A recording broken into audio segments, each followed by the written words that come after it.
Welcome! Today, we're exploring a question that might surprise you. Does the Bible really talk about money? And if so, what does it say? You may not know this, but the Bible actually has over 2,000 verses about money, wealth, and possessions. That's a lot of wisdom packed into one book. But why is this important? Why would God care so much about our financial lives? Let's take a moment to think about how much money affects our daily lives. It's something we interact with constantly, whether it's making a choice at the grocery store, planning a family vacation, or simply paying the bills. Money impacts our relationships, our stress levels, and even our peace of mind. So, yes, money matters to God because it matters so much to us. The Bible offers us timeless guidance to help us handle money wisely so that it can be a tool for good in our lives, not a source of struggle. Let's take a closer look at three of the major themes that come up repeatedly in the Bible when it comes to money: stewardship, generosity, and contentment. Let's start with stewardship. Stewardship means managing well what God has given us. Think of it as taking care of what we have, because we understand it's a gift. Psalm 24 verse 1 tells us, "The earth is the Lord's, and everything in it." This verse reminds us that everything we have, our money, our time, even our abilities, ultimately comes from God. And He's entrusted these things to us to manage wisely and responsibly. Imagine that you're a caretaker of a beautiful garden. The garden isn't yours, but it's your responsibility to tend to it, to water it, and to help it grow.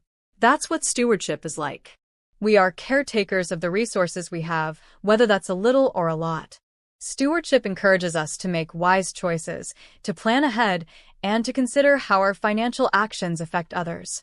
For example, budgeting or setting aside money for future needs are ways to practice stewardship. It's not about controlling every penny, but rather managing what we have with thoughtfulness and care. Next, let's look at generosity. Generosity is a big theme in the Bible. In Acts 20 verse 35, we're reminded, "It is more blessed to give than to receive." Giving is a way to share our blessings and to help those in need.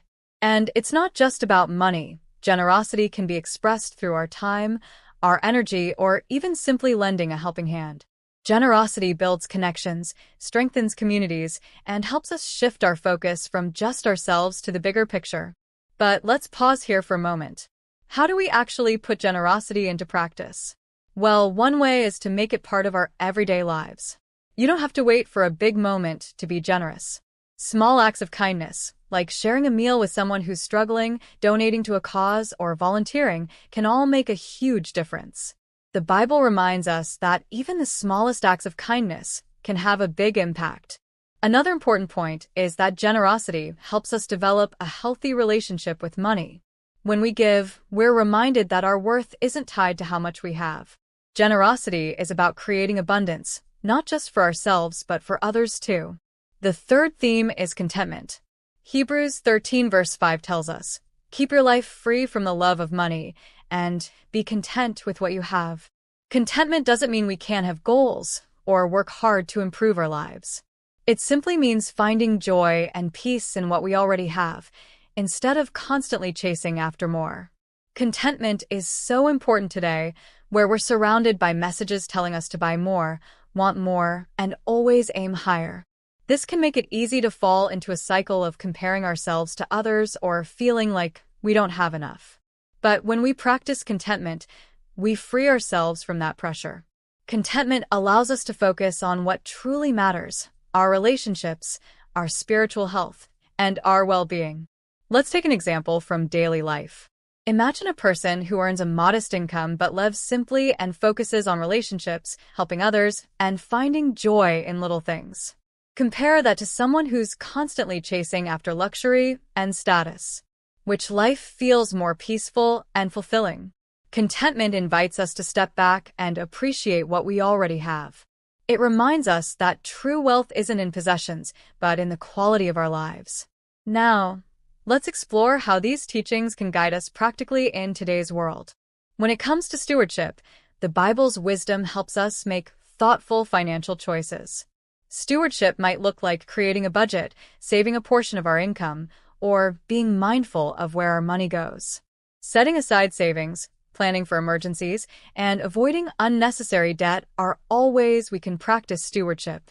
We're encouraged to be mindful, not wasteful, so we're prepared for future needs and can also help others when they're in need. For generosity, we can create habits of giving that feel manageable yet meaningful.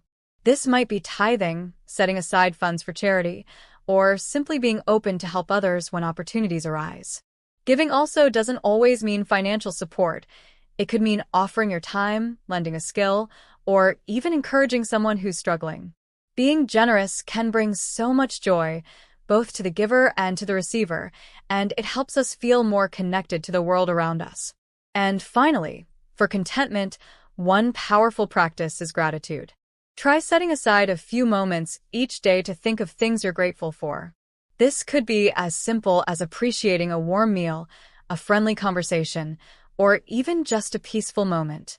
Gratitude helps us focus on what we have rather than what we lack. It shifts our attention to the blessings we've already received, which builds a sense of fulfillment and peace. Ultimately, God's guidance on money isn't about getting rich or living in luxury. It's about using our resources wisely, making choices that align with His purpose, and bringing peace and blessing to ourselves and those around us. When we approach our finances with these values, we gain a sense of purpose, fulfillment, and peace. So, what can we take away from all this?